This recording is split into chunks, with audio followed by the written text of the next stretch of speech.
Okay, good evening, everyone. Oh, wait, this is adjusted. Okay, today I'm going to present some of Pierre and my work with amputees, looking at sensitization of transected nerve versus intact nerves, and relating that to such characteristics as phantom limb sensation and residual limb pain. Sensitivity of intact versus transected peripheral nerves. When you have an amputation, many amputees have issues that come up, both with residual limb pain and phantom limb pain. Phantom limb pain is when you actually still feel the limb that is not there. And when it starts to itch, you're in a lot of trouble. Or when you start to feel pain, you can't do anything about it. What we are doing is we are using an ultrasound device to tap the nerve.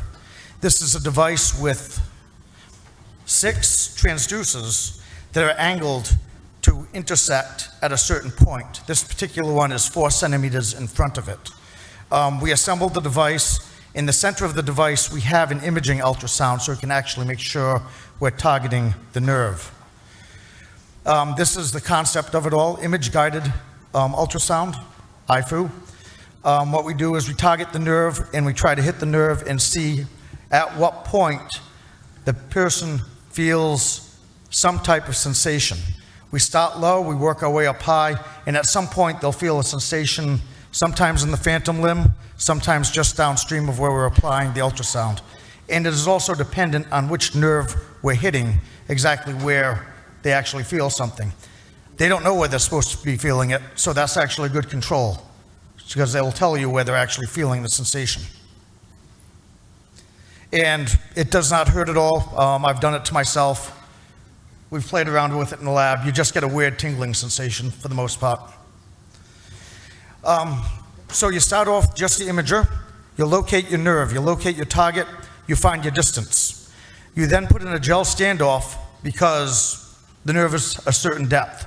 So in the second one, that is the imager transducer with the gel standoff. The first part is the standoff. You see the skin interface, and then the nerve. You want to make sure that you're actually hitting the nerve. Due to time, I'm not going to go into any more detail about that.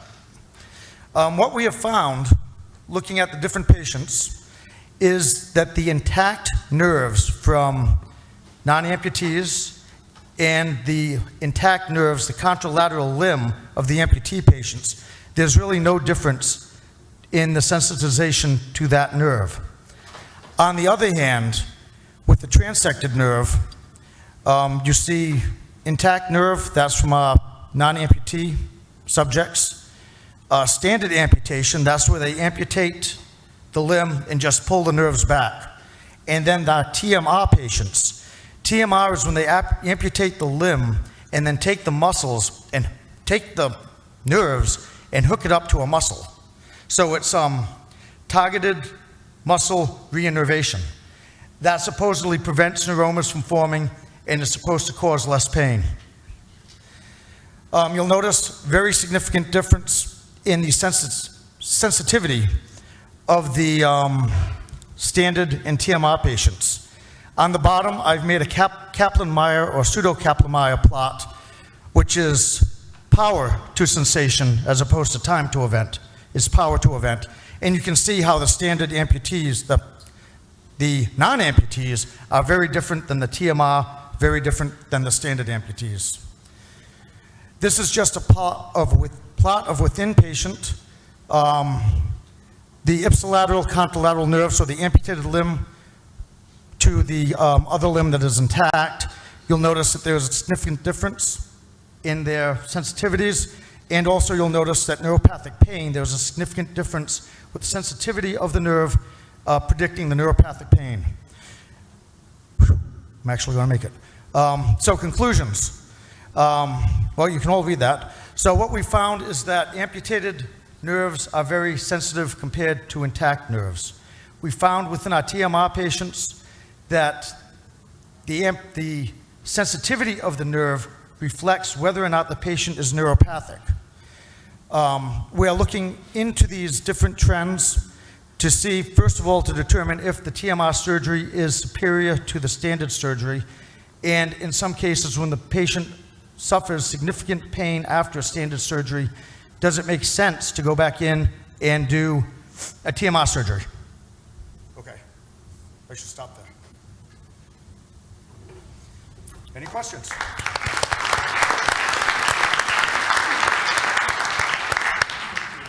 Any questions?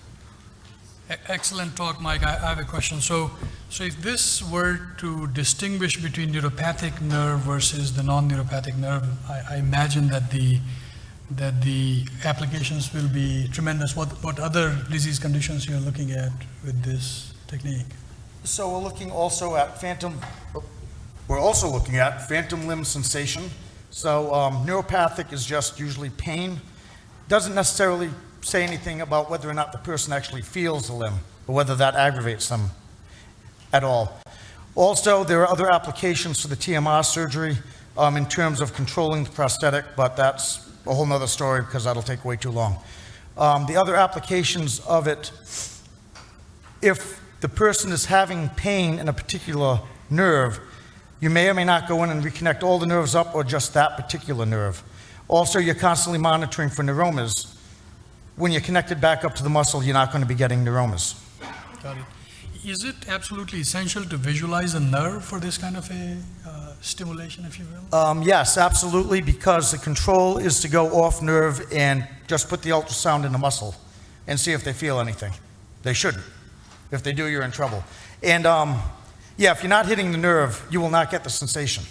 The sensation, depending on what nerve you hit in the leg or the arm, so hit the median nerve, you actually feel something in the palm of your hand. You don't feel anything down here. If you're not actually hitting the nerve and you go up high enough, you'll actually just feel something in your skin. You won't feel the actual signal going down from the nerve. Thank you. You have one more. What are the parameters of the nerve stimulation? What are the parameters of the nerve's connection? Stimulation. Stimulation. Yeah, with your iFU ring. Oh, you want the iFU range? Yes. So we go over a rather large range. Let me find that. Okay, so we go anywhere from 4 to 820 watts per centimeter squared, depending on the nerve. With the amputees, we usually put on a 10-fold attenuator because they do tend to be much more sensitive. Whereas a non-amputee, we'd probably just start off without the attenuators. And the pulses are short or long? Oh, yeah. Good heavens.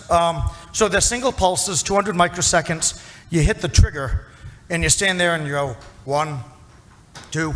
So like every second, you do 5 of them, and then you wait a little bit and you ask, did you feel anything? And if they did, what did you feel? If they didn't, you crank it up a little bit more, do 5 more. And you just, they're very benign. Our device is not capable of actually hurting anyone. We destroy the device before we actually get up that high. Okay, thank you.